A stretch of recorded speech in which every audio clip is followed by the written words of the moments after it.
maka tiada seyogyanya diragukan tempat-tempat yang diakui padanya tangan dan keadaan dengan yang tiada diakui. Suatu masalah, boleh membeli sebuah rumah dalam suatu negeri, walaupun diketahui bahwa rumah itu dalam lingkungan rumah-rumah yang dirampas, karena yang demikian itu percampuran dengan tidak terbatas. Tetapi menanyakan adalah tanda berhati-hati dan menjaga diri. Jika ada pada suatu jalan yang lurus 10 buah rumah umpamanya, satu daripadanya adalah rampasan atau wakaf, niscaya tidaklah boleh dibeli, selama tidak dapat dibedakan, dan wajiblah menyelidikinya. Barang siapa masuk ke suatu kampung dan di kampung itu terdapat beberapa langgar yang dikhususkan dengan pengwakafannya oleh beberapa penganut dari berbagai mazhab dan dia menganut suatu mazhab dari kumpulan mazhab-mazhab tersebut, maka tidaklah boleh baginya mendiami di mana saja dikehendakinya dan memakan dari harta wakaf langgar-langgar itu tanpa bertanya. Karena yang demikian adalah termasuk bab percampuran yang terbatas, maka tak boleh tidak daripada membedakan, dan tidak boleh menyerbu terus serta keadaan yang meragukan itu. Karena langgar-langgar dan sekolah-sekolah dalam negeri tak boleh tidak adalah dalam jumlah yang terbatas. Suatu masalah, di mana kita menjadikan pertanyaan termasuk sebagian dari menjaga diri, maka tidaklah baginya menanyakan yang punya makanan dan harta apabila ia tiada merasa aman dari kemarahannya. Dan sesungguhnya kita mewajibkan bertanya apabila diyakini bahwa kebanyakan hartanya itu haram. Dan dalam hal ini tidaklah perlu diperdulikan dengan kemarahan seperti tadi, karena wajiblah menyakiti orang zalim dengan yang lebih banyak dari itu. Dan biasanya, bahwa keadaan yang seperti ini tidaklah orang menjadi marah dengan ditanyakan. Ya, kalau ia mengambil dari tangan wakilnya atau bujangnya atau muridnya atau sebahagian keluarga dari orang-orang yang berada di bawah pimpinannya, maka haruslah ia menanyakan. Manakala ia mempunyai keraguan, karena mereka itu tidak akan marah dengan pertanyaannya. Dan karena ia harus menanyakan untuk diajarinya mereka jalannya halal. Dan karena itulah Abu Bakar radhiyallahu anhu menanyakan bujangnya, dan Umar menanyakan orang yang menyuguhkan kepadanya minuman dari susu unta sedekah zakat. Dan beliau menanyakan pula Abu Hurairah radhiyallahu anhu tatkala membawa kepadanya harta banyak seraya berkata, "Hai, apakah semua ini bagus?" Di mana beliau merasa takjub dari karena banyaknya. Dan Abu Hurairah radhiyallahu anhu itu adalah termasuk rakyatnya. Lebih-lebih beliau penuh kasih sayang pada kata-kata pertanyaan itu. Dan begitu pula Ali radhiyallahu anhu berkata, "Tidaklah yang paling disukai Allah Ta'ala selain dari keadilan imam dan kasih sayangnya. Dan tiadalah yang paling dimarahinya selain dari kezaliman imam dan kekasarannya." Suatu masalah, Al-Hads Al-Muhasibi radhiyallahu anhu berkata, "Jikalau mempunyai teman atau saudara dan merasa aman dari kemarahannya jikalau ditanyakan, maka tiada seyogyanya menanyakannya, karena semata-mata menjaga diri, karena kadang-kadang menampak kepadanya apa yang tertutup daripadanya. Maka pertanyaan itu telah membawa kepada merusakan kehormatan diri. Kemudian yang demikian itu membawa kepada kemarahan. Dan apa yang disebutkan Al-Hads tadi adalah baik, karena menanyakan itu apabila timbul dari menjaga diri, tidak dari karena wajib. Maka menjaga diri dalam hal keadaan yang seperti ini untuk menjaga dari merusakkan kehormatan dan mengobarkan kemarahan adalah lebih penting.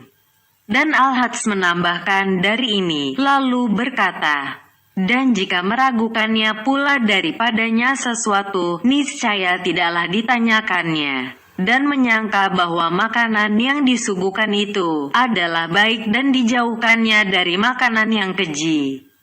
Kalau hatinya tidak tentram kepada keadaan makanan itu, maka hendaklah dijaganya dengan lemah lembut.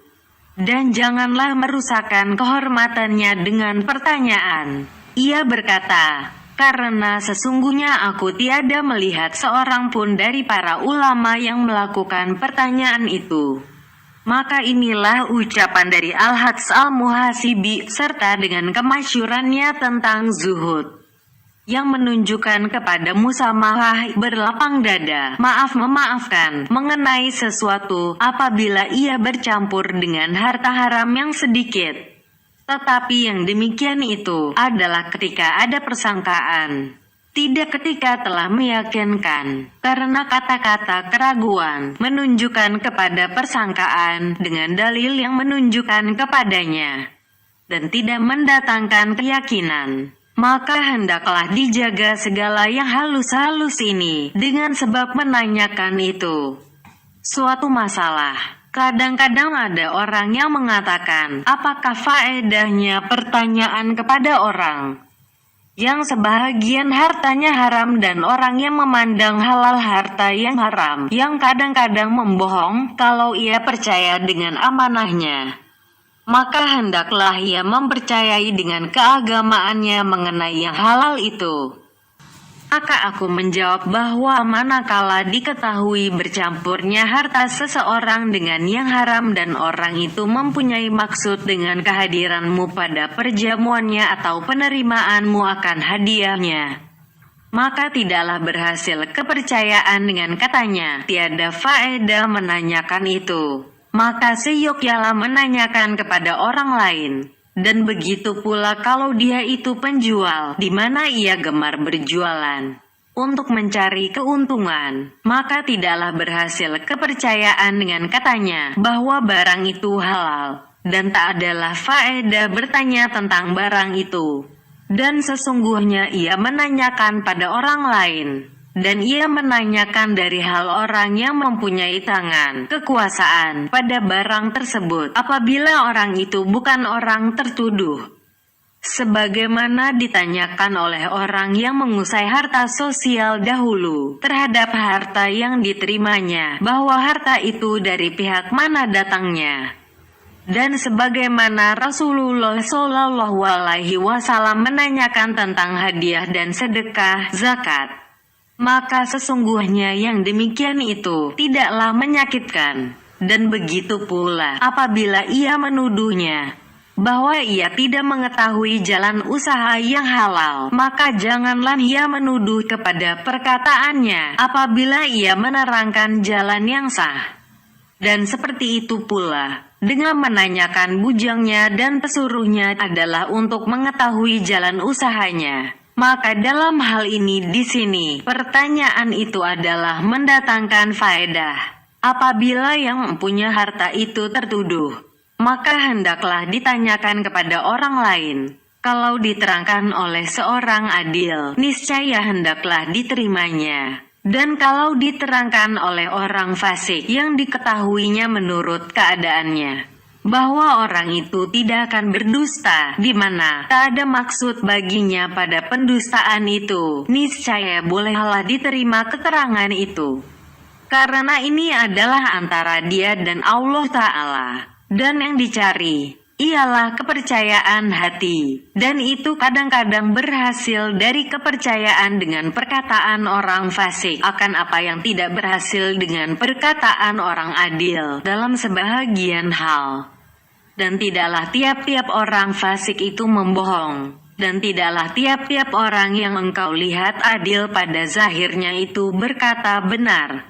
Dan sesungguhnya untuk menjadi saksi itu dihubungkan dengan keadilan secara zahir, karena diperlukan oleh hukum. Karena hal yang batin tiadalah yang dapat melihatnya. Dan Abu Hanifah radhiyallahu anhu menerima kesaksian orang fasik. Dan berapa banyak orang yang engkau kenal dan engkau kenal dia itu mengerjakan perbuatan-perbuatan maksiat. Kemudian apabila ia menerangkan sesuatu kepadamu, lalu kamu percaya. Dan begitu pula apabila bercerita anak kecil yang telah dapat membedakan buruk dengan baik, mumayyiz yang engkau kenal dia berpendirian tetap, maka kadang-kadang memperoleh kepercayaan dengan perkataannya, lalu bolehlah berpegang di atas perkataannya itu. Adapun apabila diterangkan oleh orang yang tidak dikenal, yang tidak diketahui sekali-kali sesuatu dari keadaannya, maka ini termasuk orang yang kita perbolehkan memakan dari barang yang di dalam tangan kekuasaannya, karena tangannya itu petunjuk yang nyata tentang miliknya. Dan kadang-kadang dikatakan bahwa Islamnya itu petunjuk yang nyata tentang kebenarannya. Dan ini sebenarnya haruslah ada penelitian, dan tidaklah terlepas perkataannya itu dari membekas ke dalam jiwa. Sehingga kalau berkumpullah dari mereka suatu kumpulan orang yang mendatangkan zan yang kuat, hampir mendekati kepada yakin, selain bahwa bekas orang seorang padanya adalah sangat lemah, maka hendaklah diperhatikan kepada batas membekasnya ke dalam jiwa. Karena yang berfatwa itu adalah hati pada tempat yang seperti ini. Dan bagi hati penolehan-penolehan kepada tanda-tanda yang tersembunyi, yang sempit daripadanya lapangan tutur bicara, maka hendaklah diperhatikan pada yang demikian itu. Dibuktikan kepada wajibnya penolehan kepada yang tersebut ialah apa yang diriwayatkan dari Uqbah bin Al-Hartas bahwa Uqbah datang kepada Rasulullah Shallallahu Alaihi Wasallam seraya berkata, "Sesungguhnya aku telah mengawini seorang wanita, maka datanglah seorang budak wanita hitam mendakwakan bahwa ia telah menyusukan kami berdua, sedang ia sebenarnya dusta." Lalu Rasulullah Shallallahu Alaihi Wasallam menjawab, "Tinggalkanlah wanita yang kamu kawin itu." Maka Uqbah menjawab bahwa budak wanita itu hitam, yang keadaannya menampak kecil. Lalu Nabi Shallallahu Alaihi Wasallam menjawab, "Ya, bagaimana dia telah mendakwakan bahwa dia telah menyusukan kamu berdua? Tak ada kebaikannya bagimu pada wanita yang kamu kawin itu. Tinggalkanlah dia, jangan menjadi istrimu lagi." Dan pada kata-kata yang lain, "Ya, bagaimana dan sudah dikatakan." Walaupun tidak diketahui kedustaan orang yang tidak dikenal dan tidak menampak tanda sesuatu maksud baginya pada benda itu, tetapi tidak mustahil mempunyai pengaruh ke dalam hati. Maka karena itulah dikuatkan keadaan dengan pemeliharaan. Jikalau tenteramlah hati kepadanya, niscaya pemeliharaannya itu adalah wajib yang tidak dapat dielakkan. Suatu masalah di mana menanyakan itu wajib, maka jikalau bertentangan keterangan dua orang adil, niscaya kedua keterangan itu jatuh menjatuhkan, keduanya tidak berlaku. Dan begitu pula keterangan dua orang fasik, dan dibolehkan menjadi terkuat dalam hatinya keterangan seorang dari dua orang adil atau seorang dari dua orang fasik. Dan bolehlah dikuatkan salah satu dari dua pihak itu dengan sebab banyaknya atau dengan sebab khusus dari pengalaman dan pengetahuannya. Dan yang demikian itu adalah termasuk yang bercabang-cabang untuk menggambarkannya. Suatu masalah, jikalau suatu benda tertentu dirampas orang, lalu ia menjumpai dari yang semacam itu, suatu benda dalam tangan orang dan ia bermaksud membelinya, dan mungkin benda itu bukan dari benda yang dirampas tadi, maka dalam hal ini, kalau orang itu termasuk orang yang dikenalnya baik, niscaya bolehlah membelinya, dan meninggalkan membelinya adalah setengah dari puara. Dan kalau orang itu tidak dikenal, yang tidak diketahuinya dari orang itu suatu pun, maka jikalau banyaklah macam benda itu dari yang bukan benda rampasan, maka bolehlah ia membeli.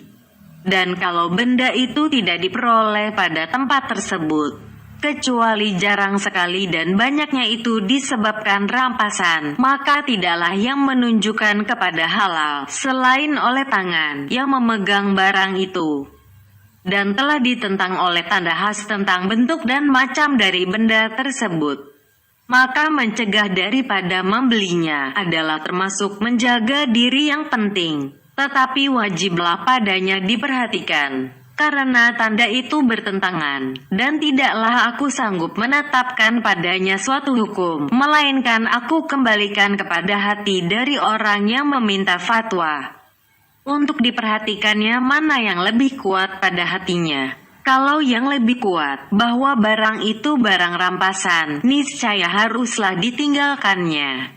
Dan jikalau bukan yang demikian, niscaya halal Allah baginya membelinya. Dan kebanyakan dari kejadian-kejadian ini keadaan meragukan, sehingga menjadi sebahagian dari syubhat-syubhat diragukan yang tidak diketahui oleh kebanyakan orang. Barang siapa menjaga diri dari syubhat-syubhat diragukan itu, maka sesungguhnya ia terlepas untuk kehormatan dan agamanya. Dan barang siapa mengerjakannya, maka sesungguhnya ia bermain keliling hutan larangan dan membahayakan bagi dirinya suatu masalah. Kalau ada yang mengatakan bahwa Rasulullah Shallallahu Alaihi Wasallam telah menanyakan tentang susu yang disuguhkan kepadanya, lalu disebutkan bahwa susu itu dari seekor kambing, maka beliau menanyakan tentang kambing tersebut, kambing dari mana? Lalu diterangkan kepadanya, maka diamlah beliau dari bertanya. Maka wajibkah bertanya tentang asal harta atau tidak wajib? Dan kalau wajib, maka dari satu asal atau dua asal atau tiga, dan apakah tanda yang menghinggakan padanya? Maka aku menjawab, tak ada hinggaan dan taksiran padanya. Tetapi diperhatikan kepada kesangsian yang menghendaki kepada bertanya ada kalanya wajib atau menjaga diri.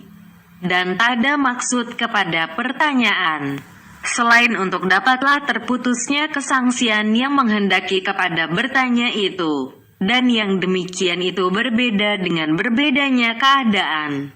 Dan kalau ada tuduhan dari segi tidak diketahui yang mempunyai tangan, yang menguasai barang itu, bagaimana jalan usaha itu yang halal? Maka kalau ia menjawab, aku beli, niscaya selesailah dengan suatu pertanyaan saja. Dan kalau ia menjawab dari kambingku, niscaya timbullah keraguan tentang kambing tersebut. Maka apabila ia menjawab, aku beli, niscaya selesailah. Dan kalau keraguan itu dari kezaliman dan yang demikian itu mengenai barang yang berada dalam tangan orang-orang Arab dan terjadi dalam tangan mereka itu barang rampokan, maka tidaklah kesangsian itu hilang dengan katanya bahwa itu dari kambingku, dan tidak pula dengan katanya bahwa kambing itu dilahirkan oleh kambingku. Kalau disandarkannya kepada warisan dari bapaknya dan keadaan bapaknya itu tidak diketahui, niscaya putuslah pertanyaan. Dan kalau diketahui bahwa semua harta bapaknya itu haram, maka telah teranglah haram. Dan jika diketahui bahwa yang terbanyak hartanya haram, maka dengan banyaknya beranak lamanya waktu dan berjalannya pusaka kepadanya tidaklah mengubahkan hukum. Maka hendaklah diperhatikan tentang segala pengertian itu. Suatu masalah, aku ditanyakan tentang suatu kumpulan dari penghuni Hanaka Sufiyah, tempat tinggal orang-orang Sufi. Dan pada tangan pesuruh mereka yang menghidangkan makanan kepada mereka ada harta yang diwakafkan untuk tempat tersebut. Dan ada lagi wakaf yang lain kepada pihak yang lain selain dari mereka. Dan pesuruh tadi mencampur adukan semua dan membelanjakannya untuk mereka yang golongan ini dan mereka yang golongan itu. Maka memakan makanan itu halal atau haram atau syubhat diragukan, Lalu aku menjawab bahwa ini harus diperhatikan kepada 7 pokok. Pokok pertama, bahwa makanan yang disuguhkan kepada mereka biasanya dibelinya dengan cara memberi muathah. Dan yang kami pilih, ialah sahnya memberi lebih-lebih mengenai makanan dan barang-barang yang tidak berharga. Maka dalam hal ini tidak lain, selain dari diragukan perbedaan pendapat. Pokok kedua, bahwa diperhatikan, apakah pesuruh itu membelinya dengan benda harta yang haram atau membeli tidak dengan kontan. Kalau dibelinya dengan benda harta yang haram, maka itu haram. Dan jika tidak diketahui, maka biasanya dibelinya dengan harga tidak kontan. Dan bolehlah berpegang dengan kebiasaan itu, dan tidaklah terjadi pengharaman dari ini. Bahkan diragukan pun suatu kemungkinan yang jauh, yaitu membelinya dengan benda harta haram. Pokok ketiga, bahwa dari manakah dibelinya, kalau dibelinya dari orang yang kebanyakan hartanya haram, niscaya tidaklah diperbolehkan. Dan jika yang tersedikit hartanya itu haram, maka padanya pemerhatian yang telah diterangkan dahulu. Dan apabila tidak diketahui, niscaya bolehlah ia mengambil, bahwa dibelinya dari orang yang hartanya halal, atau dari orang yang tidak diketahui oleh si pembeli akan keadaannya dengan yakin, seperti orang yang tidak dikenal. Dan telah dahulu penjelasan tentang bolehnya membeli dari orang yang tidak dikenal. Karena demikianlah biasanya, maka tidaklah terjadi dari ini pengharaman, tetapi kemungkinan syubhat diragukan. Pokok keempat, bahwa dibelinya untuk dirinya sendiri atau untuk kaumnya, maka yang mengurus dan pesuruh adalah seperti pengganti dari orang itu, dan ia boleh membeli untuk orang itu dan untuk dirinya sendiri. Tetapi adalah yang demikian itu dengan niat atau kata-kata yang tegas. Dan apabila pembelian itu berlaku dengan muathah beri-memberi, maka tidaklah berlaku lafaz kata-kata. Dan biasanya, tidaklah diniatkan ketika muathah itu, penjual daging, penjual roti dan orang-orang yang melakukan muamalah perniagaan dengan dia adalah berpegang kepada yang demikian dan bermaksud penjualan daripadanya, tidak dari orang-orang yang tidak datang ke tempat penjualan itu. Maka terjadilah penjualan dari pihaknya dan masuklah barang itu ke dalam miliknya. Dan pokok ini tak adalah padanya pengharaman dan syubhat diragukan. Tetapi tetaplah bahwa mereka itu memakan dari kepunyaan pesuruhnya. Pokok kelima, bahwa pesuruh itu menyuguhkan makanan kepada mereka, maka tidak mungkin makanan tersebut dijadikan sebagai jamuan dan hadiah tanpa iwat penggantinya atau harganya, karena ia tidak akan rela dengan cara yang demikian. Dan sesungguhnya ia menyuguhkan karena berpegang kepada iwatnya dari harta wakaf, maka itu adalah ganti menggantikan muawatlah. Tetapi tidaklah itu penjualan dan penghutangan. Karena jikalau bangunlah ia untuk menuntut harga dari mereka, niscaya amat jauhlah yang demikian. Dan petunjuk dari keadaan tidaklah menunjukkan kepadanya. Maka pokok yang terjadi padanya keadaan itu lebih menyerupai dengan hibah dengan syarat mendapat pahala, yakni hadiah yang tak ada kata-kata padanya dari seseorang yang dikehendaki oleh petunjuk keadaannya bahwa ia mengharap akan pahala, dan itu adalah benar, dan pahala itu sudah semestinya. Dan di sini pesuruh itu tidaklah mengharapkan untuk memperoleh pahala tentang apa yang disuguhkannya, kecuali hak mereka dari harta wakaf itu untuk melunaskannya hutang pada tukang roti, tukang daging dan tukang sayur. Maka ini tak adalah syubhat diragukan padanya, karena tidaklah diisyaratkan kata-kata pada hadiah dan pada penyuguhan makanan, dan walaupun ia menunggu pahala. Dan tak usah diperhatikan perkataan orang yang tidak mensahkan hadiah dengan menunggu pahala. Pokok keenam, bahwa pahala yang lazim padanya terjadi pertikaian paham. Maka ada yang mengatakan bahwa itu yang tersedikit dari barang yang berharga. Ada yang mengatakan sekadar nilainya. Dan ada yang mengatakan apa yang direlai oleh yang memberi.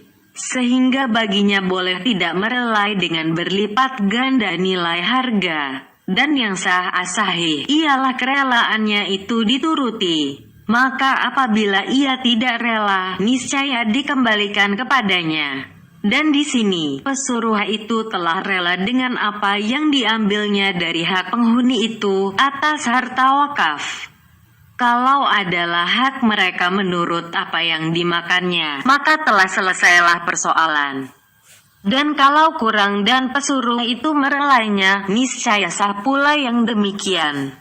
Dan kalau diketahui bahwa pesuruh itu tidak rela, jikalau tidak adalah dalam tangannya harta wakaf yang lain yang diambilnya dengan kekuatan para penghuni itu, maka seolah-olah ia telah merelai mengenai pahala, sekedar setengah ya halal dan setengahnya lagi haram. Dan haram itu tidak masuk dalam tangan para penghuni itu. Maka ini adalah seperti kecederaan yang menobros kepada harga, dan telah kami terangkan hukumnya sebelum ini dahulu. Dan sesungguhnya apabilakah ia menghendaki pengharaman dan apabilakah ia menghendaki syubhat, diragukan, dan ini tidak menghendaki pengharaman, sepanjang apa yang telah kami uraikan dahulu. Maka tidaklah terbalik hadiah itu menjadi haram dengan sampainya orang yang berhadiah dengan sebab hadiahnya kepada haram. Pokok ketujuh, bahwa hutang untuk tukang roti, tukang daging dan tukang sayur dibayar dari kemurahan orang-orang yang berwakaf.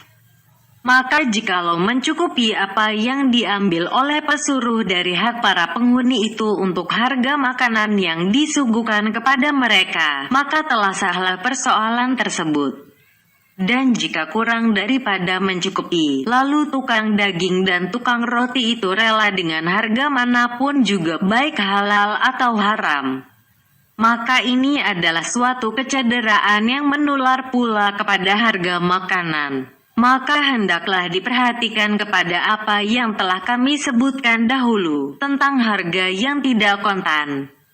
Kemudian harga itu dibayar dari yang haram. Ini apabila diketahui bahwa dibayarnya dari yang haram. Tetapi jikalau yang demikian itu merupakan suatu kemungkinan dan kemungkinan pula yang lain, maka kesyubhat diragukan itu adalah amat jauh. Dan dapat dipahami dari ini, bahwa makanan yang tersebut itu tidaklah haram, tetapi memakan syubhat diragukan, dan itu adalah jauh dari menjaga diri. Karena pokok-pokok ini, apabila telah banyak dan menjalar kemungkinan kepada masing-masingnya, niscaya kemungkinan haram disebabkan banyaknya menjadi lebih kuat dalam jiwa. Sebagaimana hadits, apabila telah panjang isnadnya, sandarannya yang sambung menyambung dari seorang ke seorang, menjadi kemungkinan dusta dan kesalahan padanya menjadi lebih kuat daripada apabila isnadnya masih dekat. Ini adalah hukum kejadian dan menjadi sebahagian dari fatwa-fatwa. Dan kami telah bentangkan semuanya, supaya diketahui cara mengeluarkan segala kejadian yang bertimbun-timbun yang serupa atau dengan lainnya, dan bagaimana mengembalikannya kepada pokok-pokoknya. Dan itu adalah sebahagian dari apa yang tidak disanggupi oleh kebanyakan juru fatwa, mufti-mufti. Bab keempat, tentang bagaimana keluarnya orang yang bertaubat dari kezaliman-kezaliman kehartaan. Ketahuilah bahwa siapa yang bertaubat dan dalam tangannya ada harta yang bercampur, maka ke atas pundaknya tugas pada memperbedakan yang haram dan mengeluarkan yang haram itu. Dan suatu tugas lagi tentang tempat penggunaan yang dikeluarkan itu. Maka hendaklah diperhatikan pada dua tugas berikut. Perhatian pertama, tentang bagaimana memperbedakan dan mengeluarkan itu. Ketahuilah bahwa tiap-tiap orang yang bertaubat dan dalam tangannya sesuatu yang haram yang diketahui bendanya dari rampokan atau simpanan orang atau lainnya, maka dalam hal ini urusannya mudah. Maka haruslah ia memperbedakan yang haram itu. Dan kalau harta itu meragukan yang bercampur baur, maka tidaklah terlepas ada kalanya berada dalam harta yang mempunyai keserupaan, seperti biji-bijian, uang emas dan perak, nukut dan minyak. Dan ada kalanya berada dalam benda yang berbeda-beda, seperti budak-budak belian, rumah-rumah dan kain-kain. Maka kalau ada dalam benda-benda yang keserupaan atau adanya meratai dalam harta semuanya, seperti orang yang mengusahakan harta dengan berniaga, yang diketahui bahwa orang itu berdusta pada sebahagian perniagaannya dalam mencari keuntungan dan bertindak benar pada sebahagian yang lain. Atau orang itu merampas minyak orang dan mencampurkannya dengan minyaknya sendiri. Atau ia berbuat demikian pada biji-bijian atau dirham dan dinar. Maka tidak terlepaslah yang demikian itu. Ada kalanya jumlahnya diketahui atau tidak diketahui. Kalau jumlahnya diketahui, umpamanya diketahui bahwa sejumlah setengah dari hartanya itu haram, maka haruslah ia memperbedakan yang setengah itu. Dan jika sulit, maka baginya dua jalan, salah satu dari dua jalan itu mengambil menurut yang diyakini, dan satu jalan lagi mengambil menurut yang berat dugaan. Dan keduanya itu telah dikatakan oleh para ulama tentang keraguan jumlah rakaat salat. Dan kami tidak membolehkan pada salat kecuali mengambil dengan yang diyakini, karena asalnya adalah masih dalam tanggunan. Lalu memakai istishab menyertakan hukum kepada yang sudah, dan itu tidak berubah kecuali dengan sesuatu tanda yang kuat, dan tak adalah pada bilangan rakaat itu tanda-tanda yang dapat dipercayai. Adapun di sini, maka tidaklah mungkin dikatakan bahwa yang asal ialah apa yang dalam tangannya itu haram. Tetapi itu adalah suatu kesulitan, maka bolehlah ia mengambil dengan keras dugaan, secara ijtihad mengeluarkan pendapat. Tetapi yang menjaga diri, ialah mengambil dengan yang diyakini. Kalau menghendaki menjaga diri, maka jalan untuk menjaga dan berijtihad mengeluarkan pendapat, pertimbangan, ialah tidak menetapkan yang tinggal, selain jumlah yang diyakininya bahwa itu adalah halal. Dan kalau ia berkehendak mengambil dengan dugaan, maka jalannya umpamanya bahwa dalam tangannya ada harta perniagaan yang telah rusak sebahagiannya. Lalu ia yakin bahwa setengah halal dan sepertiga umpamanya haram dan tinggallah seperenam yang diragukannya. Maka ditetapkanlah pada yang seperenam itu dengan keras dugaan. Dan begitulah kiranya cara berhati-hati pada tiap-tiap harta, yaitu bahwa dipotong kadar yang diyakini dari kedua pihak tentang halal dan haramnya, dan kadar yang diragukan itu, jika keras dugaannya haram, niscaya dikeluarkannya, dan jika keras dugaannya halal, niscaya bolehlah baginya menahaninya, dan yang menjaga diri ialah mengeluarkannya. Dan jika ia ragu padanya, niscaya boleh menahan, dan yang menjaga diri ialah mengeluarkannya. Dan menjaga diri ini adalah lebih kuat, karena barang itu menjadi diragukan, dan boleh menahannya, karena berpegang bahwa barang itu dalam tangannya, maka adalah kehalalan itu mengerasinya, dan telah menjadi lemah sesudah yakin bercampurnya dengan yang haram. Dan mungkin dikatakan bahwa yang asal ialah pengharaman, dan ia tidak mengambil kecuali apa yang keras dugaannya bahwa barang itu halal. Dan tidaklah salah satu dari kedua pihak itu lebih utama dari yang lain.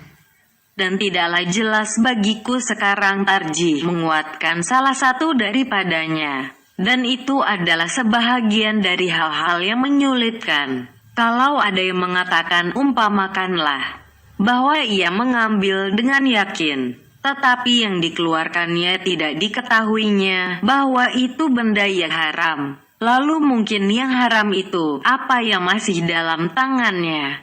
Maka bagaimanakah ia tampil kepada barang itu? Jikalau ini boleh, niscaya bolehlah dikatakan, apabila bercampur bangkai dengan 9 hewan sembelihan, maka bangkai itu adalah 1/10.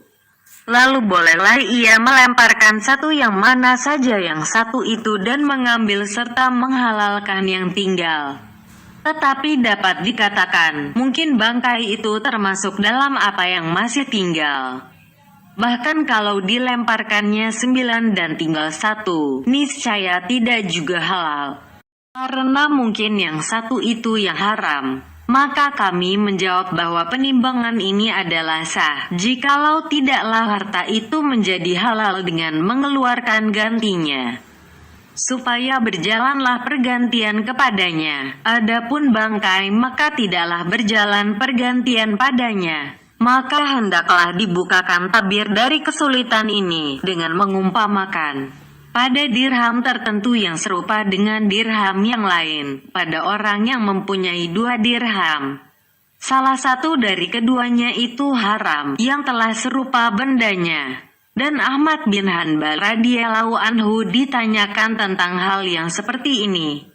Lalu beliau menjawab, ditinggalkan semua, sehingga jelas beliau telah menggadaikan bejananya. Maka tatkala beliau melunaskan hutangnya, lalu oleh yang menerima gadaian itu membawa kepadanya 2 bejana, seraya mengatakan, saya tidak tahu yang mana dari 2 ini bejana tuan. Maka Ahmad bin Hanbal meninggalkan keduanya. Kemudian yang menerima gadaian itu berkata, ini yang bejana tuan. Aku sesungguhnya ingin mencoba tuan. Maka Ahmad bin Hanbal melunaskan hutangnya, dan beliau tidak mengambil barang gadaian itu. Dan ini adalah menjaga diri namanya. Tetapi kami mengatakan bahwa yang demikian itu tidaklah wajib. Maka hendaklah kita umpamakan persoalan tentang uang dirham yang mempunyai pemilik tertentu yang hadir di situ. Lalu kami mengatakan, apabila dikembalikan kepadanya salah satu dari 2 dirham dan dia rela dengan demikian serta diketahuinya keadaan yang sebenarnya, niscaya halal baginya dirham yang satu lagi. Karena tidaklah terlepas ada kalanya yang dikembalikan itu pada ilmu Allah itulah yang diambil dahulu. Maka dengan demikian telah berhasillah maksud, dan jikalau bukanlah yang demikian, maka sesungguhnya telah berhasillah bagi masing-masing sedirham ke dalam tangan pemiliknya. Untuk menjaga ihtiyat ialah keduanya jual-menjual dengan mengucapkan kata-kata. Kalau tidak dilaksanakan yang demikian, niscaya terjadilah ambil-mengambilkan dan ganti-menggantikan dengan semata-mata beri-memberi muathah itu. Dan kalau orang yang dirampok telah hilang suatu dirham kepunyaannya dalam tangan perampok dan sukar memperoleh dirham itu sendiri dan ia berhak tanggungan dari si perampok itu, maka manakala diambilnya dirham dari si perampok, niscaya berhasillah pengembalian itu tanpa tanggungan lagi dari si perampok, dengan semata-mata diterima oleh yang kena rampok. Dan ini pada pihak yang kena rampok itu sudah terang. Karena apa yang ditanggung oleh perampok untuknya adalah dimilikinya tanggungan itu dengan semata-mata diterimanya tanpa ada kata-kata. Dan yang mengandung pertanyaan ialah dari segi yang lain, bahwa dirham itu tidak masuk ke dalam miliknya. Maka kami menjawab, karena dia juga kalau sudah menerima dirhamnya sendiri, niscaya luputlah pula baginya dirham yang dalam tangan orang lain. Maka tidaklah mungkin sampai kepadanya, lalu dirham itu seperti barang yang jauh. Maka jatuhlah ini ke dalam miliknya, sebagai gantinya pada ilmu Allah kalau benarlah keadaan seperti yang demikian. Dan terjadilah ganti menggantikan itu pada ilmu Allah sebagaimana terjadinya ambil mengambilkan. Jikalau dua orang, masing-masing dari keduanya menghilangkan dirham kepunyaan temannya. Bahkan mengenai masalah kita ini sendiri. Jikalau masing-masing melemparkan apa yang dalam tangannya ke dalam laut atau membakarnya, niscaya adalah ia telah menghilangkannya. Dan tak adalah di atas seseorang janji untuk yang lain dengan jalan ambil mengambilkan, maka begitu pula apabila ia tidak menghilangkannya. Sesungguhnya mengatakan dengan itu adalah lebih utama daripada kembali kepada pendirian. Bahwa orang yang mengambil sedirham yang haram dan mencampakkannya ke dalam beribu-ribu dirham kepunyaan orang lain, lalu jadilah semua harta itu dibekukan. Tidak diperbolehkan melakukan sesuatu pada harta itu, dan aliran ini membawa kepadanya. Maka perhatikanlah tentang jauhnya dari kebenaran mengenai ini, dan tidaklah pada apa yang telah kami sebutkan. Selain meninggalkan kata-kata dan muathah beri-memberi, itu adalah penjualan. Dan orang yang tidak menjadikan muathah itu penjualan, maka kiranya berjalan kepadanya kemungkinan. Karena perbuatan itu melemahkan keterangannya dan kiranya mungkin mengucapkan kata-kata. Dan di sini, penyerahan dan penerimaan itu adalah pasti untuk ganti menggantikan. Dan penjualan itu tidak mungkin, karena barang yang dijual tidak ditunjukkan dan tidak diketahui bendanya. Dan kadang-kadang barang itu termasuk barang yang tidak dapat dijual. Sebagaimana kalau dicampurkan sekati tepung dengan 1000 kati tepung kepunyaan orang lain. Dan begitu pula manisan lebah, buah tamar yang belum kering dan tiap-tiap barang yang tidak dapat dijual sebahagian daripadanya dengan sebahagian yang lain. Kalau ada yang mengatakan bahwa kamu telah membolehkan penyerahan sekedar haknya pada persoalan yang seperti ini dan kamu menjadikannya penjualan, maka kami menjawab bahwa kami tidak menjadikannya penjualan. Tetapi kami mengatakan itu adalah ganti dari apa yang telah hilang dari dalam tangannya. Maka dimilikinya, sebagaimana orang yang dihilangkan buah tamarnya akan memiliki. Apabila telah mengambil sebanyak barangnya, ini adalah apabila ditolong oleh yang mempunyai harta. Maka jikalau tidak ditolongnya dan diberinya kemelaratan dan mengatakan, aku sekali-kali tidak akan mengambil dirham kecuali benda dirham yang kepunyaanku. Kalau meragukan, maka aku tinggalkan. Tidak akan aku berikan dan aku akan biarkan hartamu kepadamu. Maka aku menjawab bahwa haruslah hakim kadli menggantikannya pada penerimaan. Sehingga baiklah untuk orang itu hartanya. Karena ini adalah semata-mata kedengkian dan penyempitan. Dan agama tidaklah bermaksud dengan demikian. Kalau ia tidak sanggup mencari hakim dan tidak memperolehnya, maka hendaklah dicarinya seorang perantara hakam yang beragama untuk menerima barang itu daripadanya.